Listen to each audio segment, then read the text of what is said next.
নির্বাচন নিয়ে প্রধান উপদেষ্টার সুস্পষ্ট নির্দেশনা কি ইতিবাচক হিসেবে দেখলেও ভোটের তারিখ ঘোষিত না হওয়াটা দুঃখজনক বলে মন্তব্য করেছে রাজনীতি বিশ্লেষকরা। তারা বলেছেন, প্রবাসীদের ভোটাধিকার প্রশ্নে প্রধান উপদেষ্টার ভূমিকা ইতিবাচক হলেও সেটা আগামী নির্বাচনে কতটা বাস্তবায়ন করা সম্ভব তা নিয়ে সংশয় রয়েছে। নির্বাচনে লেভেল প্লেইং ফিল্ড বজায় রাখতে সরকারের পাশাপাশি রাজনৈতিক দলগুলোকেও ভূমিকা রাখতে হবে বলে মত তাদের। খান আলামিনের রিপোর্ট।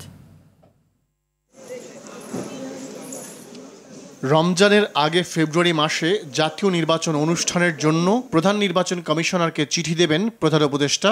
জাতির উদ্দেশ্যে দেয়া গণ অভ্যুত্থান দিবসের ভাষণে প্রধান উপদেষ্টার নির্বাচন নিয়ে এমন পরিকল্পনা রাজনৈতিক অঙ্গনে ইতিবাচক সাড়া ফেলেছে।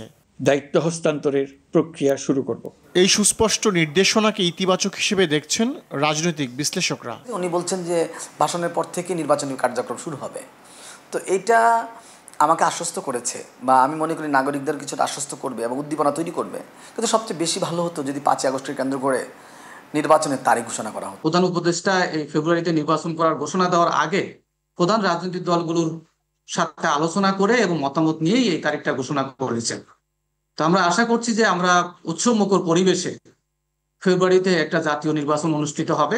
প্রবাসীদের ভোটাধিকার নিশ্চিত করার কথা বলেছেন প্রধান উপদেষ্টা। এ বিষয়ে নির্বাচন কমিশনের প্রস্তুতির কথা উঠে এসেছে তার ভাষণে। তবে আগামী নির্বাচনে পুরোপুরি এটি বাস্তবায়ন সম্ভব কি না সে বিষয়ে সংশয়ে বিশ্লেষকরা। ভোটাধিকার ছাড়া তো নাগরিকের উপর ইচ্ছে নাই, সে প্রবাসী হোক আর দেশে থাকুক, যে কোনো অবস্থাতেই যে কোনো প্রক্রিয়ায় আপনি ভোট দেওয়ার ব্যবস্থা করেন। কারা কারা ভোট দিবেন, কারা ভোটার আছেন বা না থাকলে কি হবে, এগুলো সব কিছু সুরাহা করা এই সময়ের মধ্যে একটু কঠিন হয়। পছন্দের প্রার্থীকে যেন সবাই ভোট দিতে পারে, প্রধান উপদেষ্টার এমন আহ্বান নিশ্চিতে রাজনৈতিক দলগুলোকে এগিয়ে আসতে হবে বলে মনে করেন বিশ্লেষকরা। রাজনৈতিক দলগুলো যদি নিজেদের মধ্যে গণতান্ত্রিক ব্যবস্থা না নিয়ে আসে এবং তারা যদি গণতন্ত্রকে প্রায়োরিটি দিয়ে ক্যাম্পেইন না করে এবং নিজেদের মধ্যে অন্তর্দ্বন্দ্বগুলোকে না কমায় এবং গণতান্ত্রিক ব্যবস্থার চর্চা না করে, তাহলে তো যত আইনি কাঠামোই করেন না কেন শেষ পর্যন্ত সেটা তো বাস্তবায়ন হবে না। প্রার্থীদেরকে সহযোগিতা করতে হবে, রাজনৈতিক দলগুলোকে সহযোগিতা করতে হবে এবং রাজনৈতিক দলগুলোকে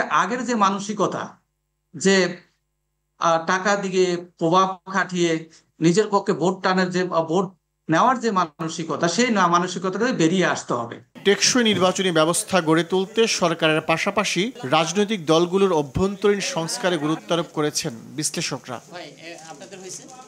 খান আলামিন, RTV, ঢাকা।